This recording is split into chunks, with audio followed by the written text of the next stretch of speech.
Hi, good morning. How are you doing? I hope you're doing well. Better than the weather. The weather here is absolutely awful in Manchester, which we kind of get used to. Just as promised, I'm just going to show you some more details of edit mode within the Podgo. So I've just got kind of a blank patch here just with my name on it. So let's just have a look and have a bit of a deep dive on some of these. So we're just going down the chain here. One thing you may want to do on some of these patches is move the volume pedal. So what you can do is just hit the action button there, and you see those two little arrows on there, and all you do is just move it along with the top dial, and then just hit action again to drop it where you want. Next, I'm just going to cover selecting effects. So as I'm sure you know by now with this unit, you actually get 4 selectable blocks that you can use to do absolutely anything in terms of effects, pretty much. You've always got the EQ block, which you can see there in yellow. So when you're on one of these blank blocks, all you do is hit the bottom dial of the two, and that lets you just go along and just pick the effect. Now, use the top dial to move along, and use the bottom dial to select the effect that you want. So here's all the distortions and drives that are there. As you'll know by now, there's so many on there. Just going to have a quick look through these. Some of the dynamic stuff, so there's compressors, noise gates, swells, all kinds of cool stuff on there. Just have a quick look through these. EQ, quite a lot of option. Personally, I prefer the 10-band graphic, but obviously just do whatever you like on those. But modulation, as you know with Line 6 stuff, there's so many models of different mod effects on there.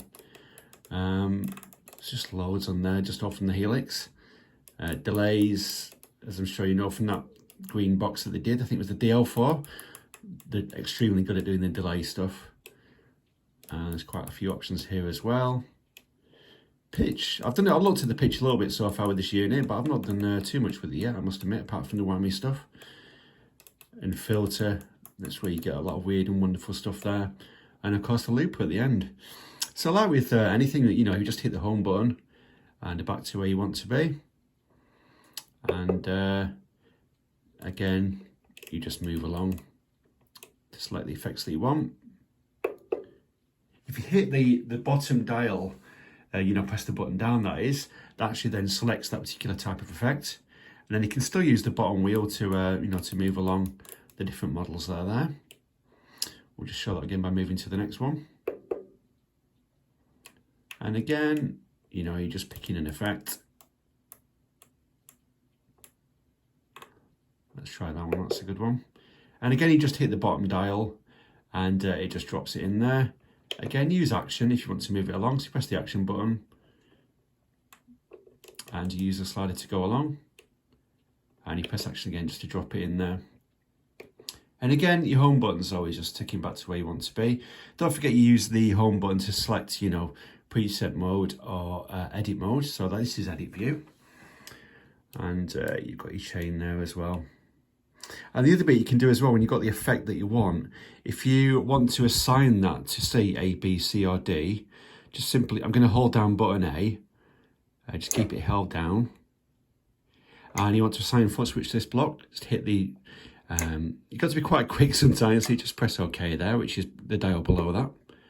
And that has now assigned that flanger to button A. I'm just going to try this again with, let's use this distortion. I think that's a sonic distortion, that one.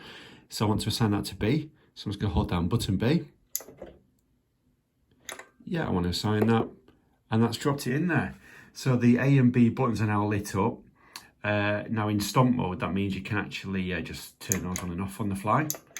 So I'm hitting the 2 buttons there and that turns those on and off. And the other parts you've got in here, you can go to the output section as well. And, that lets you just jiggle some of the levels of your output. Got the volume pedal there that I dropped in there.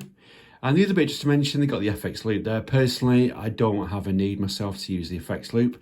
I'm happy with all the effects that are within this unit. I tend to like to use these units as a one-stop shop. The other bit to mention is the input that you've got there as well. And you've got a gate actually on there. And we'll just have a quick look at the amp section there.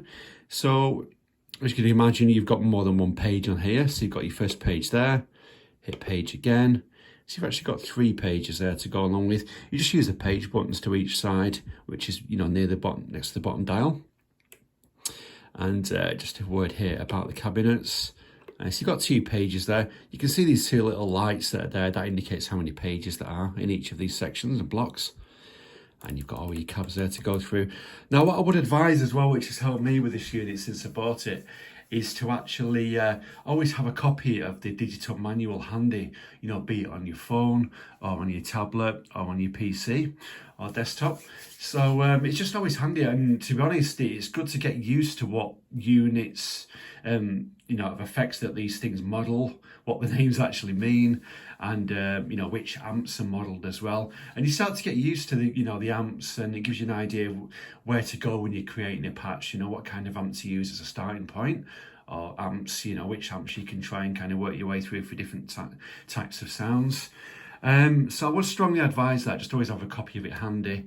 And just over time, like with all these things, you tend to get, you know, used to some of the names of the effects and know what they are, because it's not always obvious from the names. But yeah, thanks for listening to this video. Don't forget to check out my website, where I'm building up loads and loads of Line 6 tones over time. It's still quite new to me, this unit, so, you know, I'm building them up every week and adding stuff. And I'm just loving the sounds that you're getting in this unit. And there'll be lots more of these little videos to help out as well. But I hope you found it useful. Thank you for listening. Have a fantastic day. Take care. Bye-bye.